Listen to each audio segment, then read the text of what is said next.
The prime of Athens. I was walking around my neighborhood the other day and I saw an oil spill that must have been 1,000 years old. Guess that's what they call ancient Greece.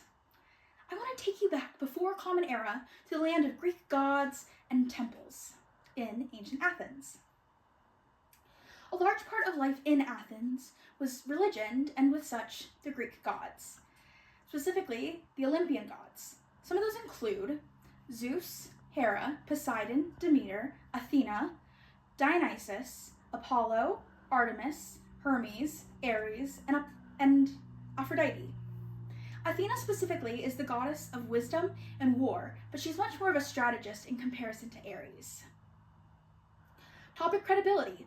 Many historians have been able to draw information from ancient Athens based off of the art and the architecture, specifically the temples, statues, plays, and poems of the time. With such, when most people think of ancient Athens and its temples and statues, they often think of statues that look more like this. But during the time, they often loved color, and the statues would have looked more like this, using up all the color that they could. Ancient Greece is also often covered in the media, with things such as Percy Jackson covering several of the different myths during the time. We also have Epic the Musical, which is based off of the Odyssey, Song of Achilles, which is based off of the Iliad, and Circe, which is based off of the goddess Circe of witchcraft, and themes from Metamorphosis. I hope to give you an idea of the day-to-day life of an Athenian and what you could come to expect. I hope to also impress on you how Athens has affected today and give you accurate information for a time that's so often covered in the media. The myth of Athens comes from a story between Poseidon and Athena coming down to an unnamed city to win the favor of its citizens. Poseidon starts the competition by striking a rock with his trident, creating a spring. Athena follows this up by gifting the city its first olive seed, and by doing so, she won their favor. With the city lasting since 1700 BCE, it's seen a lot of changes, such as fires, also saw the Second Peloponnesian War. It was taken over by Rome. Paul the Apostle tried to spread Christianity, and it was taken over by the Ottoman Empire.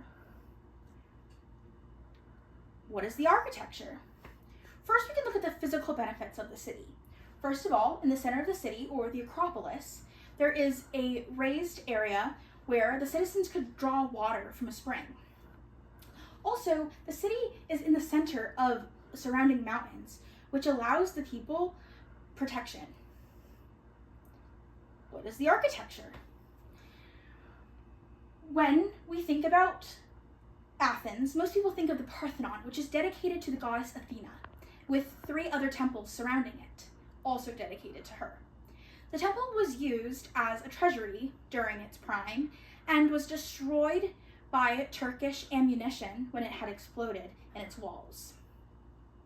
The entrance to the Acropolis, or the center of the city, is called the Propylaea, which was large enough that it would allow chariots to come through. People also enjoyed festivals and plays in places such as the Theater of Dionysus and Odeon of Herod's Atticus. When most people think of Athens, they also want to know, what is there to eat? Since the myth has originated with olives, that's a large part of what the citizens could eat and grow. They also had livestock, such as goats, sheep, chickens, pigs, and cattle. They would use these for meat, eggs, and dairy products, and wool and leather. For the crops, they could think of grapes, which they would make wine out of. They would also grow apples, pears, pomegranates, figs, wheat, barley, a variety of nuts, as well as cucumbers, garlic, and onions. What is the entertainment? Tragic plays originated in Athens, and they eventually branched into comedic plays. With this, plays are often connected to Dionysus, and with him being the god of wine and parties, he's connected to wine-enhancing performances and the revelry of performances with music. For plays, we can see their effect today in our theater departments. We can also look to Homer and his contributions, such as the Odyssey, which tells the story of Odysseus trying to get back home to his wife after the Trojan War and all the trials he has to go through, and the Iliad, which tells the story of the Trojan War, as well as the men trying to get Helena back from Troy, and a fight between Agamemnon and Achilles over Agamemnon undermining Achilles.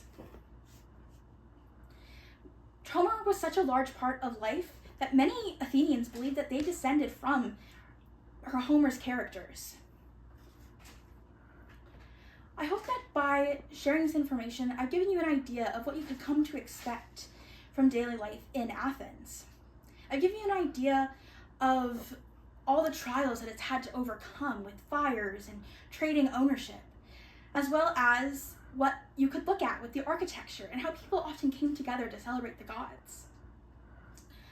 We can also look at what they ate and how almost everyone could have their own farmland and how that was a large part of how they had food and what they could use to entertain themselves and how large of an effect stories such as poems and plays had on the people. I want you to think of one reason that most draws you towards wanting to live in ancient Athens. And although the time had such a tumultuous history, it always kept to its Greek roots, supporting the gods, and can be seen today in many of the aspects that we use in daily life.